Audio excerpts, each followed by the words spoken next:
क्या दुनिया ने वाकई वो सब इल्म खो दिया जो कभी बगदाद के बैत उल हिकमत में मौजूद था?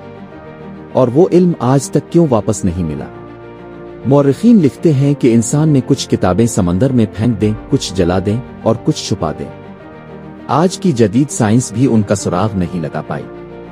9वीं सदी के शुरू में बगदाद शहर इल्म और तहकीक में दुनिया का सबसे बड़ा मरकज जाना जाता था। ये था बैत उल हिकमत।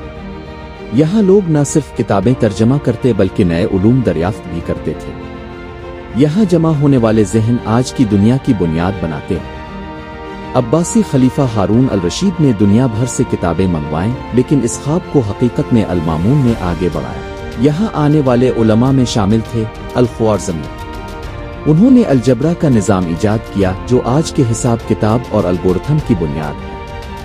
उनके उसूल आज भी दुनिया भर के रियाजी के निसाब में पढ़ाए जाते हैं। हुनैन बिन इसहाक। उन्होंने 200 से ज़ायद यूनानी, सरियानी और ईरानी तिब की किताबें अरबी में तर्जमा की। उनके तराजिम ने यूरोप और अरब दुनिया में तिब के मेयार को यकसा किया।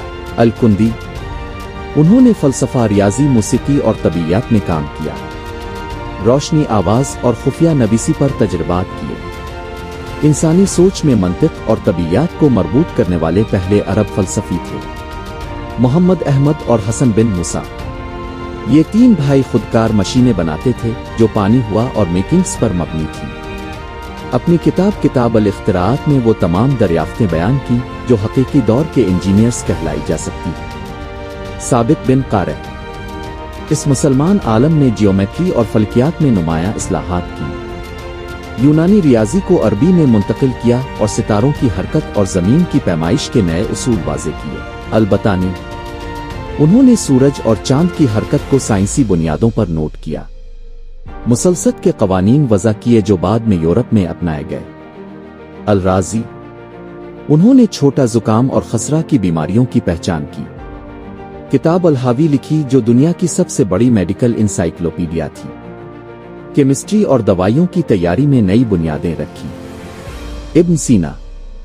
उन्होंने कानून तिब लिखी जो 600 साल तक यूरोप और मशरिक में बुनियादी किताब रही। इंसानी जिस्म और बीमारियों का निज़ाम साइंसी अंदाज में बयान किया। फार्मास्यूटिकल साइंस के उसूल आज भी काबिल अमल हैं। इब्न इलाहिथम। उन्होंने किताब अल-बसरिया लिखी जिसमें रोशनी, अक्कासी और इंसानी बसारत की तहकीकात शामिल थी। कैमरा ऑब्सक्यूरा के उसूल वाज़े किए और जदीद बसारत के मुताले का आगाज़ किया। ये तमाम उलमा मिलकर ऐसे उलूम को आगे बढ़ा रहे थे जो आज हमारी दुनिया की बुनियाद हैं। अलजबरा और हिसाब, तिब और तर्जमा, बसारत और रोशनी, फलकियात और मुसलसत, मिकानिकी इख्तिराअत। ये सब इल्म एक छत के नीचे पैदा हुआ और आज भी हमारी जिंदगी की बुनियाद है। 1258 में मंगोल हुक्मरान हलुगो खान ने बगदाद पर हमला किया। मौरखीन लिखते हैं कि इंसान ने कुछ किताबें समंदर में फेंक दें, कुछ जला दी और कुछ ऐसी जगह छुपा दें जिसका सुराग आज की जदीद साइंस भी नहीं लगा पाई। ये सिर्फ शहर की तबाही नहीं थी बल्कि ये सबसे बड़ा इल्मी नुकसान था। कुछ मौरखीन के मुताबिक अगर बैत उल हिकमत बच जाता इंसानियत कम अज कम 300 साल आगे होती। यहाँ जदीद रियाजी, तिब्बी इख्तिराअत, फलकियात और जोग्राफिया, मेकिंग्स और इंजीनियरिंग, ये सब कुछ हमेशा के लिए खत्म हो गया।